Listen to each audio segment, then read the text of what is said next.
Chapter 11 Meeting. You are listening at FameTV.info.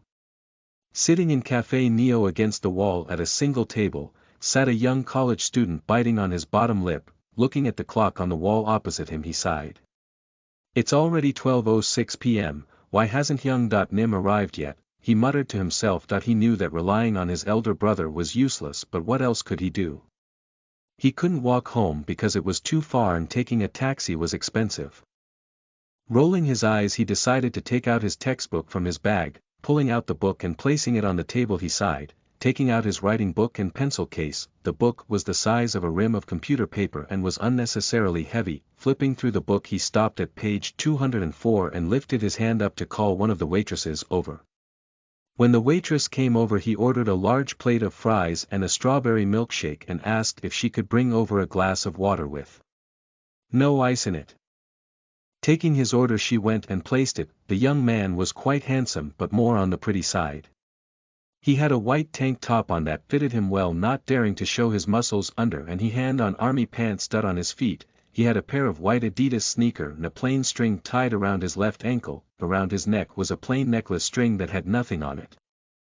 His left ear had 5 piercings going up from his earlobe, and on his nose he had a piercing too that held a diamond stud, with his bangs continuously falling forward but not covering his face. Kong Alcuin began going through his textbook, taking down notes after each page, energetically pressuring the tip of his foot with agitation. He studied with a rhythm. Moments later, the waitress came over with his order and placed it on the edge of the table where his books did not occupy. Smiling and thanking the waitress, his eyes returned to his book while biting onto the back of his blue pen. After a while of reading, he scrunched his face and rubbed his eyes. Sighing inwardly, he looked over at the glass of water and reached for it, gulping down every last drop of water. The minute he placed the glass down and took a stray fry from his plate, loud laughter came from the entrance of the cafe's door that opened from a strong push. Alcuin looked in the direction of the laughter and raised a brow. A group of 5 strongly built men came walking in. Alcuin noticed that they all had neatly cut hair, a strong build, and all 5 of them had a dog tag hanging around their neck.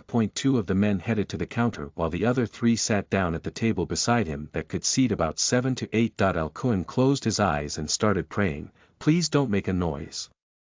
Grabbing another fry, his eyes returned to his books and he started writing again.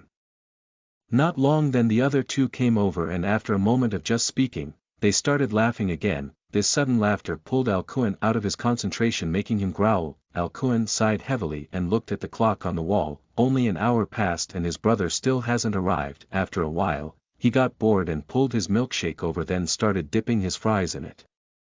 From the table where the 5 men were sitting, one of them was looking over at Alcuin every now and again. In the beginning, he saw Alcuin from outside the window of the cafe, and when they came in he could see Alcuin clearly. Just now when they burst out laughing, he noticed the slight frown on his face, thinking maybe they were the cause of his frown.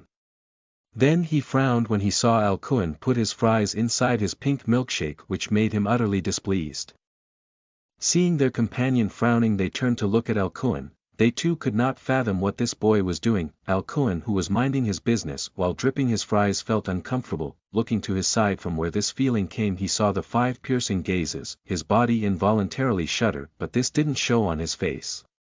He smiled at them, then turned his eyes back to his textbook and started reading once more. The men turned back and started speaking again with laughter mixed in. Alcuin felt slightly uncomfortable and got up to relieve himself. His mind drifted off while urinating, but it returned after he heard this loud sound of water going down a drain. Looking to his left, he was faced with a huge D*CK in someone's grip. His heart started beating rapidly, not realizing that he had been staring for some time now, only to hear, "The longer you stare, the more it turns me on." An electric-like shock passed through his heart, making it shudder. He looked up at the man who spoke, taking note that he was the one who glared at him first. Feeling embarrassed for staring, he turned away, saying softly, "Sorry." The man smiled because he could see that Alcuin's ears had turned red from being flustered. Zipping his pants up, he headed over to the sink and washed his hands. Alcuin also finished and was about to wash his hands, but was obstructed by the man's broad body. The man purposely stood in his way. When he looked up at the man, he saw that he had a gentle smile on his face and vicious look in his eyes. Alcuin was about to say something as he opened his mouth, but it was instantly enclosed by the other's mouth. Alcuin was taken aback, but the moment their tongues touched he could feel the heat of the other, and the saliva in their mouths continued to intertwine.